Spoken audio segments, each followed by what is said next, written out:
Olá, você acompanha agora o Fatos em Foco, a sua revista eletrônica com notícias e entretenimento. Eu sou Maria Alice Dias e você vai ver agora os principais destaques de hoje. A população mundial deve chegar a 8 bilhões de pessoas em novembro deste ano. A projeção foi divulgada pela ONU. Uma pesquisa mostra que o chocolate com alto teor de cacau traz benefícios nutricionais para a saúde de idosos. O projeto Baleia Jubarte realiza sua primeira expedição no Rio de Janeiro para observar o comportamento desses mamíferos durante a migração. No dia 15 de novembro deste ano, a população mundial deve chegar a 8 bilhões de pessoas. A projeção foi divulgada pela ONU e uma das novidades é que a Índia deve superar a China como o país mais populoso do mundo. A projeção feita pela Organização das Nações Unidas também aponta que a Índia vai superar a China como o país de maior população em 2023. O secretário-geral da ONU, Antônio Guterres, afirmou que o marco populacional é uma recordação de nossa responsabilidade compartilhada de cuidar do nosso planeta e um momento para refletir sobre onde estamos em dívida com nossos compromissos mútuos. Ele lembrou ainda que os avanços na saúde prolongaram a expectativa de vida e reduziram drasticamente as taxas de mortalidade materna e infantil. A projeção do Departamento de Economia e Assuntos Sociais da ONU afirma que a população mundial está crescendo no ritmo mais lento desde 1950. O mundo deve alcançar 8 bilhões e meio de habitantes em 2030 e 9 bilhões e 700 milhões em 2050. Na década de 2080, deve chegar ao pico de quase 10 bilhões e 400 milhões, antes de registrar estabilidade até 2100. Atualmente se observa uma queda líquida nas taxas de natalidade dos países em desenvolvimento. Enquanto isso, mais da metade do crescimento projetado na população mundial nas próximas décadas será concentrado em 8 países. São eles: República Democrática do Congo, Egito, Etiópia, Índia, Nigéria, Paquistão, Filipinas e Tanzânia. E olha só, o estado de São Paulo foi considerado o mais sustentável do Brasil. Por outro lado, 43 das 100 piores cidades de índices de desenvolvimento sustentável do país estão localizadas no Pará. O levantamento fez do Brasil o primeiro país do mundo a obter dados sobre o nível das suas cidades nos Objetivos do Desenvolvimento Sustentável propostos pela ONU, que avaliam, entre outras coisas, educação, saúde, preservação do meio ambiente e combate à violência. São Paulo, maior metrópole da América do Sul, lidera o quesito entre as capitais brasileiras. De acordo com a pesquisa, a cidade de São Caetano do Sul, localizada no ABC Paulista, é a mais sustentável do país. Mas não é só ela. Mais 10 se destacam no estado: Jundiaí, Valinhos, Saltinho, Taguaí, Vinhedo, Serquilho, Sertãozinho, Limeira e Borá. Os bons números são evidentes, vistos que São Paulo possui quase o total de sua população atendida pelo abastecimento de água, além de ter um índice maior que a meta estipulada pela ONU para a coleta seletiva. Por outro lado, o mapeamento também mostrou que a área da Amazônia Legal, que engloba 9 estados, reúne 90 das 100 piores cidades do país. Quase metade delas estão no Pará, onde está localizada a cidade de Santana do Araguaia, última no ranking das mais sustentáveis. Entre as capitais, Macapá é a pior classificada entre todas as envolvidas na pesquisa. Para obter esses números, foram analisadas questões referentes ao meio ambiente, como a água encanada. No estado do Amapá, menos de 40% da população é atendida pelo serviço.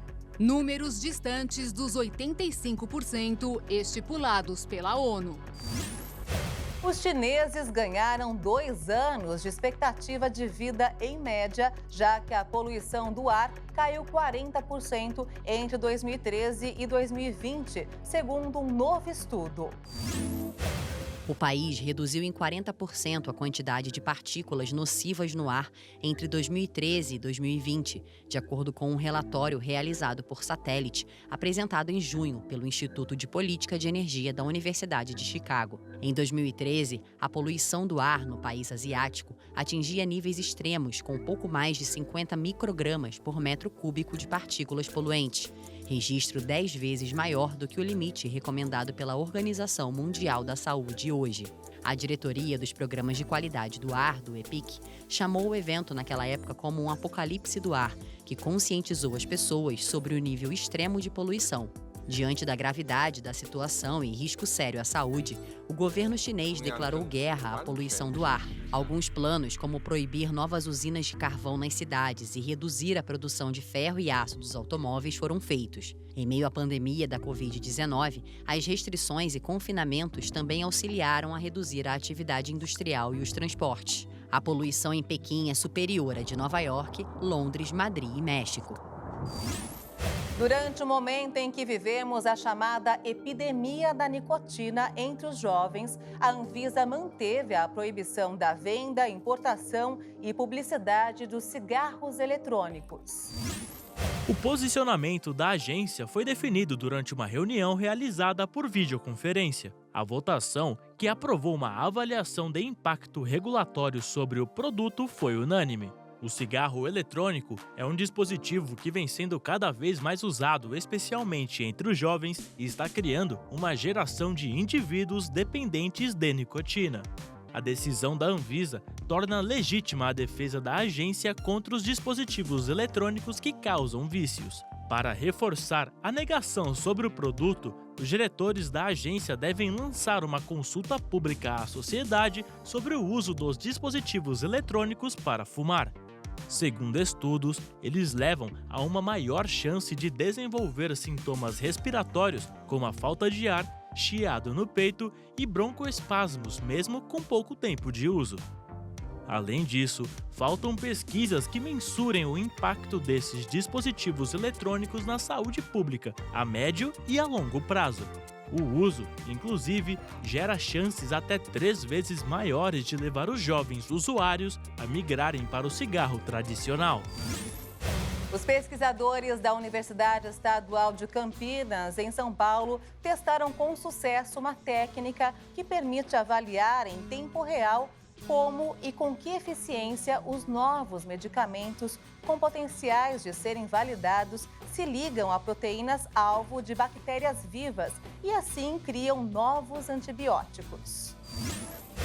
Para atingir os resultados esperados, os pesquisadores utilizaram um método chamado de transferência de energia luminescente. O processo abrevia as etapas mais convencionais de descoberta de fármacos e acelera a busca por novos compostos de ação antibiótica. Um antibiótico, para ser efetivo, precisa vencer inúmeros obstáculos.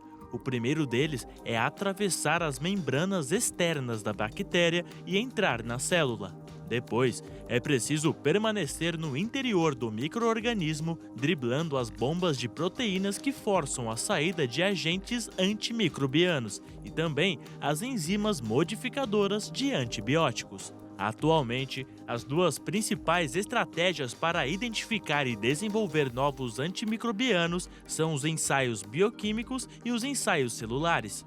No entanto, as duas opções apresentam problemas e, por isso, os cientistas testaram o método de transferência de energia luminescente. Essa nova alternativa permite que os pesquisadores possam avaliar a interação de uma proteína-alvo com um candidato a fármaco na célula bacteriana viva.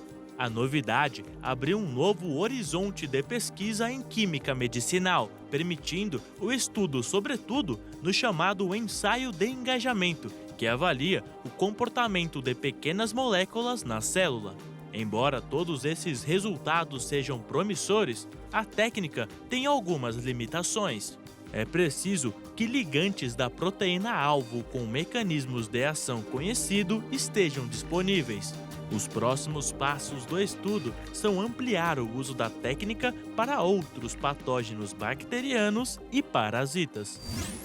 Um relatório de uma agência francesa apontou que produtos embutidos com grandes quantidades de nitrato podem aumentar o risco de câncer. Os alimentos embutidos fazem parte dos hábitos alimentares de 94% da população francesa. Mas os queridinhos da mesa entraram na mira das autoridades de saúde do país. Um relatório publicado da Agência Nacional de Segurança Sanitária alertou os perigos da adição do nitrato nos alimentos, relacionando seu consumo ao risco de câncer coloretal. Os dados mostraram que quanto maior a exposição a esses compostos, maior o risco de câncer na população. O grande problema é o uso da substância como aditivo alimentar, que acontece especialmente nos embutidos e carnes processadas. Desta forma, é recomendado que o consumo desses produtos não ultrapasse os 150 gramas semanais. De acordo com os realizadores da pesquisa, a grande maioria dos franceses não ultrapassa as recomendações de doses diárias desses produtos. Porém, quanto menor o consumo de nitritos e nitratos, melhor para o bem-estar da população, que chega a consumir individualmente pelo menos 30 quilos desses alimentos por ano. Muitas vezes, a adição dessas substâncias nos alimentos tem como objetivo principal limitar o desenvolvimento de bactérias que causam doenças, como a salmonela e a listeria. Por esse fato, as grandes indústrias alimentícias francesas também estão sendo instruídas a diminuir níveis de nitrato em seus produtos. A Organização Mundial da Saúde alertou que o aumento das infecções por Covid-19 mostra que a pandemia está longe do fim. A pandemia de coronavírus está longe de terminar. A afirmação foi feita pelo diretor da Organização Mundial da Saúde. O vírus corre livre e os países não estão gerindo de forma eficaz o fardo da doença da melhor forma possível, tanto em termos de hospitalização de casos agudos, como no número crescente de pessoas com a condição pós-Covid-19, muitas vezes chamada de Covid longa. Tedros indicou que, à medida que as hospitalizações e a transmissão aumentam, os governos devem implementar medidas como o uso de máscara, melhor ventilação e protocolos de detecção e tratamento. Estou preocupado que os casos de Covid-19 continuem aumentando, o que coloca maior pressão sobre os sistemas de saúde e os trabalhadores, que estão no limite. Também estou preocupado com a tendência de aumento de mortes. O Comitê de Emergência sobre a Covid-19 se reuniu na sexta-feira da semana passada e concluiu que o vírus continua sendo uma emergência de saúde pública de interesse internacional. O Comitê de Emergência denunciou a diminuição dos testes de detecção e sequenciamento genético, o que torna cada vez mais difícil avaliar o impacto das variantes do vírus, e destacou a atual vigilância inadequada da pandemia. E olha só, uma pesquisa da Universidade de São Paulo apontou que o chocolate com alto teor de cacau traz benefícios nutricionais para a saúde de idosos. Segundo dados de um estudo realizado por pesquisadores da Faculdade de Medicina de Ribeirão Preto da Universidade de São Paulo, o consumo do chocolate com maior concentração de cacau contribui para a melhora do estado nutricional, da funcionalidade do organismo e ajuda na diminuição de sintomas em pacientes idosos, principalmente com câncer paliativo, aqueles considerados incuráveis pela medicina. Para o trabalho, 46 pacientes em tratamento de câncer, com em média de 67 anos de idade e em risco de desnutrição, foram divididos em 3 grupos. Um deles com pessoas que não receberam chocolate. O outro com pessoas que consumiram 25 gramas diárias de chocolate com 55% de cacau. E por último, aqueles que ingeriram a mesma quantidade, só que de chocolate branco. No final do estudo, foi observado que os índices das avaliações nutricionais aumentaram significativamente. E após a intervenção, todos os envolvidos que apresentavam um quadro de desnutrição estavam saudáveis, com mais peso e um melhor quadro clínico. Segundo especialistas, o consumo do alimento deve ser adaptado para atender às necessidades e desejos de cada paciente, pois eles podem fazer com que o doente relembre histórias, desejos e lembranças. Por isso, antes de iniciar a intervenção com chocolate, uma nutricionista deve ser consultada para controlar a evolução do quadro juntamente com familiares. Assim, os profissionais de saúde podem buscar alternativas para que o doente se alimente de maneira nutritiva e, ao mesmo tempo, respeitando possíveis restrições e limitações impostas pela doença. Um estudo realizado nos Estados Unidos mostrou que praticar atividades físicas somente aos finais de semana pode trazer inúmeros benefícios à saúde, como uma maior longevidade e um menor risco de desenvolver problemas de saúde. Um grupo de pesquisadores analisou dados de mais de 350 mil norte-americanos para obter o resultado que mostrou que pessoas praticantes de pelo menos 150 minutos semanais de atividade física de maneira moderada ou intensa, em 2 ou mais dias por semana, apresentaram taxas de mortalidade mais baixas que as pessoas sedentárias. Também não foi notada uma diferença para a mortalidade por doenças significativa entre os que praticam apenas exercícios físicos durante os finais de semana e os participantes que realizam atividades todos os dias. Apesar do resultado, isso não deve ser encarado como uma desculpa para os que malham várias vezes por semana passem a fazer apenas 1 ou 2 dias. Pelo fato do estudo somente analisar a mortalidade e não outros fatores que podem levar a doenças, como se há diferença entre os grupos comparados no desenvolvimento de síndromes graves, na qualidade de vida de maneira geral, ou se quem faz somente em 1 ou 2 dias tende a se lesionar mais. A única conclusão que podemos tirar com mais segurança é que fazer algum exercício é sempre melhor que nenhum. Você sabia que existem notas de R$ que valem muito mais do que o número impresso nelas? Pois é, algumas cédulas bem específicas podem ser vendidas por R$ 4.500. Olha só. De acordo com colecionadores e especialistas nesta arte, chamada numismática, os motivos que fazem o preço de uma nota ser maior do que ela apresenta são a raridade, a conservação e possíveis erros de impressão. Para saber o valor da cédula, é preciso observar primeiramente a sua tiragem. Uma nota comum chega a ter de 30 milhões a 100 milhões de exemplares. Então, um modelo com uma tiragem baixa vai automaticamente ter um valor elevado na coleção, porque vai ser mais difícil de encontrar, como por exemplo, a cédula de R$ 5, em que a série começa com CJ, com a assinatura do ministro Henrique Meirelles e do presidente do Banco Central, Alexandre Tombini, que teve em torno de 400 mil unidades impressas. Seu custo foi de cerca de R$ 300. Já uma nota de 20 pode ser vendida por até R$ 400. A tiragem, que começa com as letras CD e tem assinaturas de Alexandre Tombini e do ex-ministro Joaquim Levy, foi de apenas 240 mil cédulas. Quanto à qualidade e conservação, se a nota está do jeito que saiu do banco, chamada de flor de estampa, vai receber o valor máximo. E as cédulas e moedas com erro de impressão se tornam ainda mais valiosas. Por exemplo, a nota de R$ 100, que vale até R$ 4.500, foi impressa sem a frase "Deus seja louvado", na época assinada pelo então ministro Rubens Recupero e pelo presidente do Banco Central, Pedro Malan. Já a moeda de R$ 1, comprada por até R$ 8.000, é uma moeda bifacial, ou seja, tem a mesma estampa dos dois lados, como a da edição comemorativa dos Jogos Olímpicos do Rio de Janeiro.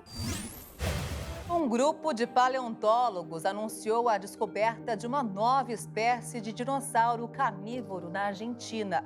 O animal era gigante, tinha uma cabeça enorme e braços minúsculos, como o Tiranossauro Rex, e vivia na Patagônia. Nova espécie de dinossauro é descoberta na Patagônia, Argentina. O animal era um grande carnívoro com uma cabeça enorme, mas de braços minúsculos, como o Tiranossauro Rex. A descoberta, publicada na revista Current Biology, sugere que os pequenos membros superiores desses predadores deram a eles certas vantagens de sobrevivência. O Meraxes gigas, nome em homenagem ao dragão fictício da série Game of Thrones, foi desenterrado durante escavações e trabalhos de campo realizados ao longo de 4 anos no norte da Patagônia, Argentina. O crânio foi a primeira parte a ser descoberta em 2012, medindo pouco mais de 127 centímetros, enquanto o animal inteiro teria quase 11 metros de comprimento e pesava 4 toneladas. Mas seus braços mediam apenas 60 centímetros. Son los dinosaurios carnívoros más grandes que existieron, pero hasta ahora no teníamos... São os maiores dinossauros carnívoros que já existiram, mas até agora não tínhamos um crânio completo, por exemplo. Falava-se de medidas que na verdade estavam apenas no ar. E finalmente, com Meraxes, podemos fechar o tamanho real do crânio, braços, pernas, e isso é essencial para entender a evolução dessa Y linhagem. esto es fundamental para poder entender la evolución de este linaje. Meraxes gigas pertence ao grupo dos Carcharodontossaurídeos, os maiores carnívoros que já existiram. Viveram entre 90 e 100 milhões de anos atrás, durante o Cretáceo, em uma região mais úmida, mais arborizada e muito mais próxima do mar. Es exactamente la época de los gigantes.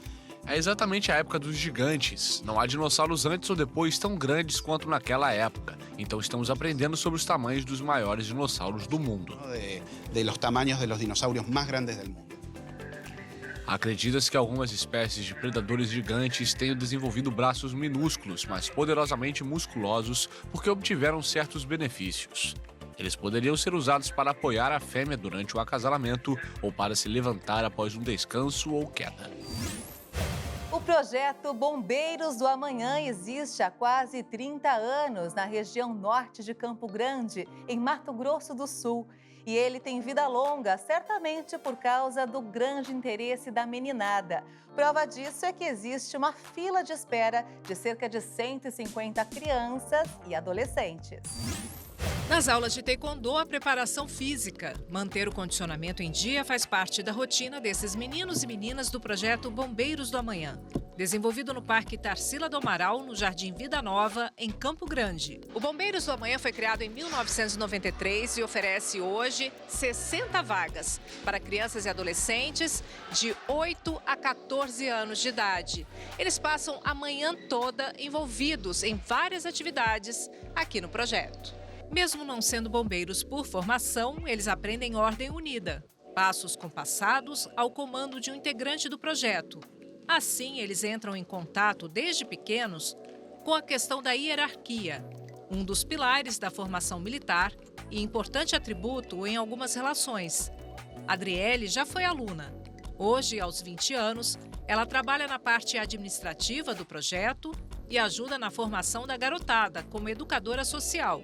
Tudo o que aprendeu lá atrás ainda está muito presente na vida dela. Primeiros socorros, combate ao incêndio, a formação da ordem unida, na educação, no respeito, na formação em questão de resistência, né? Que é o que exige muito. Também natação, a gente também aprende muito a isso, né? Que tem muitos casos que acontecem em piscinas, são tudo isso a gente aprende aqui no projeto. No rosto, a felicidade de estar no lugar que inspira o que ela quer para o futuro. Segui a profissão de bombeiro militar, né? Inclusive eu vou prestar um concurso. O projeto social, realizado com parcerias, oferece ainda alimentação. Para participar, a criança ou adolescente deve estar estudando. Também é feita uma avaliação sobre a renda familiar e risco social do interessado. As vagas são limitadas e a fila de espera é grande. As vagas são restritas, são em torno de 60 vagas apenas que nós oferecemos. Tem muita gente esperando?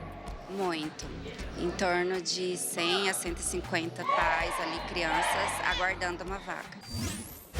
Com termômetros que ultrapassam os 40 graus na Espanha e em Portugal, o oeste da Europa enfrenta uma segunda onda de calor em apenas um mês, com um impacto muito preocupante nos solos e nas geleiras.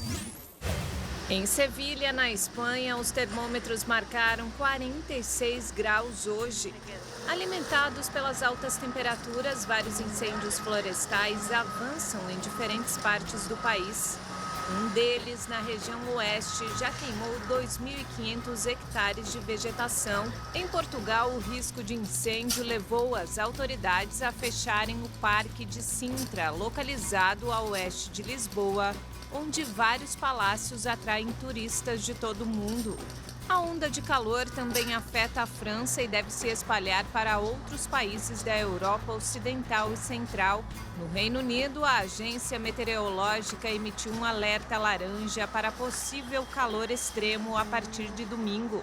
De acordo com os cientistas, o aumento da temperatura está diretamente ligado ao aquecimento global, já que as emissões de gases de efeito estufa aumentam tal fenômeno em intensidade, duração e frequência. A Organização Meteorológica Mundial alertou que a onda de calor deve se intensificar e se espalhar para outros países. O fenômeno gera preocupação sobre o impacto nas geleiras. Há poucos dias, o colapso de um enorme bloco de geleira na Itália deixou 11 mortos. Um fragmento de mandíbula descoberto no norte da Espanha pode ser o fóssil mais antigo conhecido de um ancestral humano encontrado até hoje na Europa. Os pesquisadores estimam que ele tenha cerca de 1.400.000 anos. O sítio arqueológico de Atapuerca, no norte da Espanha, contém um dos mais ricos registros de ocupação humana pré-histórica na Europa. O fragmento de maxilar foi encontrado cerca de 2 metros abaixo da camada de terra. Agora, os pesquisadores terão que completar a sua primeira estimativa para a idade do fragmento de maxilar descoberto. Para isso, os arqueológicos usarão as técnicas de datação científica, que será realizada no Centro Nacional de Pesquisa em Evolução Humana de Burgos, também na Espanha. O processo de conclusão demorará cerca de 6 a 8 meses. A análise pode ajudar a identificar a qual espécie de hominídeo o fragmento da mandíbula pertence e entender melhor os seres humanos evoluídos no continente europeu. Em uma análise primária, o fóssil poderia corresponder à espécie chamada Homo antecessor, descoberta na década de 90. A Fundação Atapuerca, que administra o sítio arqueológico, disse em comunicado que é muito provável que o fragmento da mandíbula pertença a uma das primeiras populações que colonizaram a Europa. A descoberta da mandíbula surpreendeu os cientistas, já que o fóssil de hominídeo mais antigo encontrado na Europa até o momento era um maxilar encontrado no mesmo local em 2007, com 1.200.000 anos. O sítio arqueológico de Atapuerca, onde o fóssil foi encontrado, foi incluído em 2000 na lista de patrimônios mundiais da Unesco, dando a ele o acesso ao financiamento de conservação das Nações Unidas. O maxilar poderá, além de tudo, ajudar os pesquisadores a olharem para o rosto de alguns dos primeiros ancestrais humanos da Europa. A estrutura do candelabro de Paracas, uma grande figura feita no chão em um morro no Peru, foi danificada por 2 homens e uma criança que caminharam no local. A lei peruana prevê penas de prisão a quem danificar estruturas arqueológicas no país. O famoso candelabro de Paracas, um geoglifo de cerca de 2.500 anos em frente ao mar do sul do Peru, foi danificado.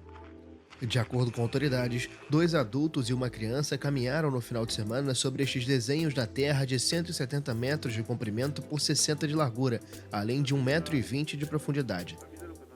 Responsáveis foram ao local e comprovaram que a estrutura milenar foi diretamente afetada. O candelabro de Paracas foi decretado Patrimônio Cultural da Nação em 2016. A lei peruana tem penas de entre 3 e 6 anos de prisão a quem danifica, escava ou retira monumentos arqueológicos do lugar.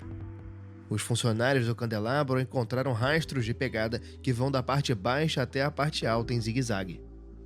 As grandes dimensões e o desenho sobre a terra sugerem que o monumento tem relação com as famosas linhas de Nazca, situadas a cerca de 200 quilômetros ao sul do candelabro, em meio ao deserto, na mesma região de Ica. A NASA revelou todas as imagens já feitas pelo James Webb, depois de uma primeira fotografia divulgada na véspera. Cientistas de todo o mundo aguardavam ansiosos pelas imagens feitas pelo telescópio espacial mais potente já projetado. As imagens mostram 2 nebulosas que ilustram o ciclo de vida das estrelas, um exoplaneta e um agrupamento compacto de galáxias.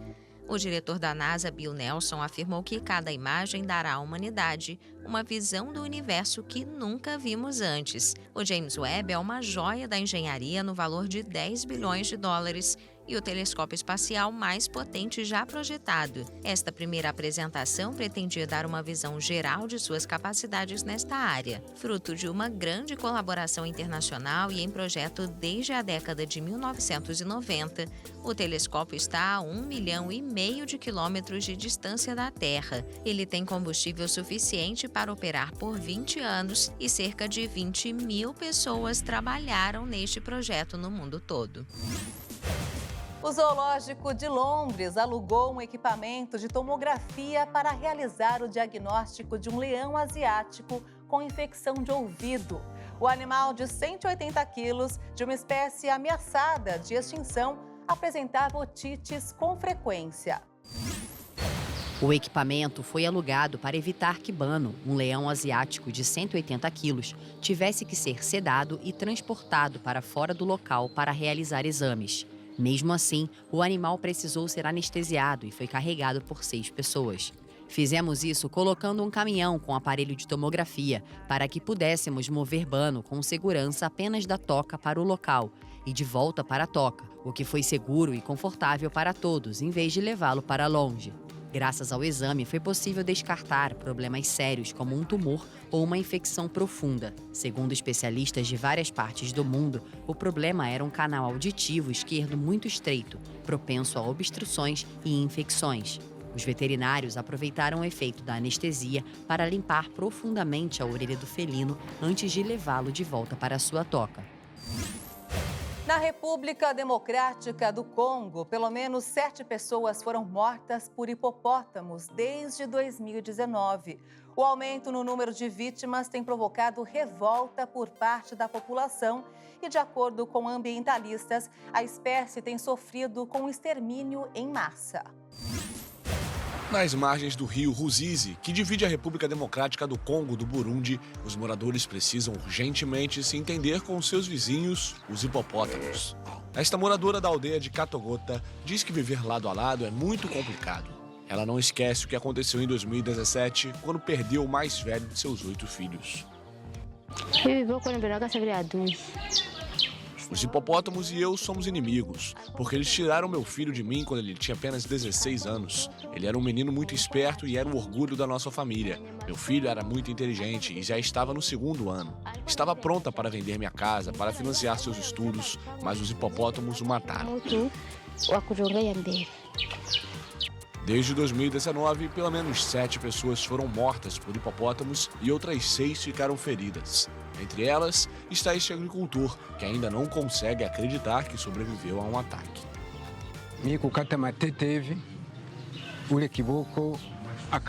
Eu estava no campo e um hipopótamo me atacou. Me defendi com meu facão, mas ele feriu minha cabeça e eu sangrei muito. Achei que fosse o meu fim, que eu morreria ali mesmo, mas consegui escapar, graças a Deus.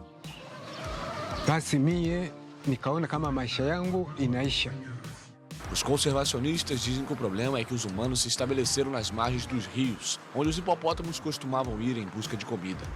É ilegal ocupar a terra ao longo do rio, mas muitos ignoram a lei.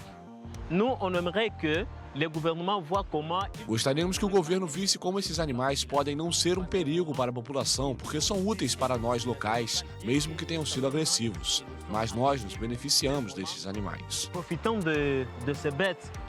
Mas incentivar os aldeões a ver os hipopótamos como um trunfo, capazes de atrair visitantes e criar empregos no turismo, pode levar algum tempo. Por enquanto, os ativistas ambientais lutam contra o que chamam de extermínio em massa. Eu diria que a população está desabafando. Quando os hipopótamos matam um membro, a família pode descarregar a raiva nos hipopótamos. Ativistas dizem que pelo menos 3 hipopótamos são mortos todos os meses nas margens do rio Ruzizi e do lago Tanganyika. E após 40 anos de extinção, os rinocerontes estão regressando para Moçambique. A região está trazendo espécies ameaçadas da África do Sul para dar nova vida aos parques e impulsionar o turismo local. Olha só. Um grupo de guardas florestais capturou rinocerontes pretos e brancos por mais de 1.600 milhas para o Parque Nacional de Zinave, que tem mais de 400 mil hectares e cerca de 2.300 animais inseridos novamente ao ecossistema.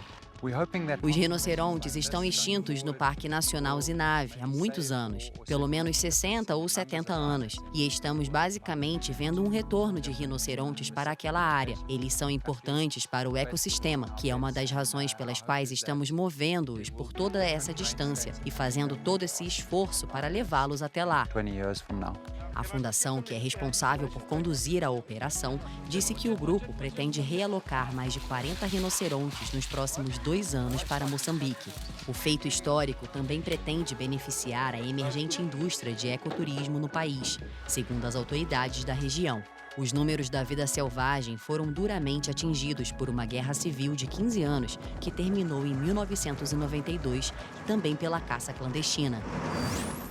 A chamada Praia de Paris é uma boa alternativa para os parisienses que não conseguiram fugir da cidade por causa dos altos valores após a inflação atingir nível recorde na França. A instalação, que conta com piscinas cheias de água de um lago artificial, foram abertas ao público. Olha só. As praias artificiais às margens do Sena, no centro de Paris, e o Bassin de la Villette, um lago artificial no nordeste da cidade, são um grande sucesso desde que foram inaugurados pelo prefeito em 2002. Para aqueles que não têm a chance de sair de férias, acho ótimo, porque podem ficar em Paris e aproveitar a água, as piscinas, os playgrounds para as crianças. Este ano, os locais incluíam 6 piscinas isoladas. Os visitantes também podem participar de atividades como caiaque e paddleboarding. O turista holandês disse que se sentiu privilegiado por poder ir de férias a Paris e ver um lado mais descontraído da movimentada cidade. Paris tem muitas atrações. Acho que as pessoas menos privilegiadas podem aproveitar a localidade e também o sul da França.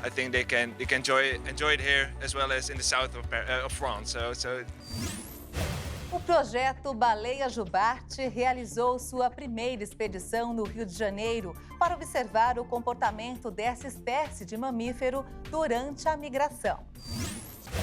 O local, a 20 quilômetros de distância do Pão de Açúcar, no meio do oceano, foi palco de mais um encontro entre pesquisadores e a baleia jubarte, um dos mais magníficos mamíferos da vida marinha. A atividade fez parte da primeira expedição do projeto pela região sudeste. Há 36 anos, a iniciativa acompanha o crescimento desses animais em águas brasileiras e viu o número da espécie saltar de 1.500 para mais de 25 mil nesse período. Em média, 8 baleias estão sendo encontradas pelos pesquisadores todos os dias, um fato que chama muito a atenção e leva a crer que elas usam o litoral carioca como rota de passagem. Elas migram para o Brasil em busca de água quente, já que o mar da Antártida, de onde elas iniciam a viagem, fica congelado nessa época do ano e dificulta a procura por alimentos. Então elas partem para o Rio de Janeiro para se reproduzir e criar seus filhotes. A baleia jubarte deixou a lista oficial de animais ameaçados de extinção em 2014, mas isso não significa que o trabalho de conservação dessa espécie acabou,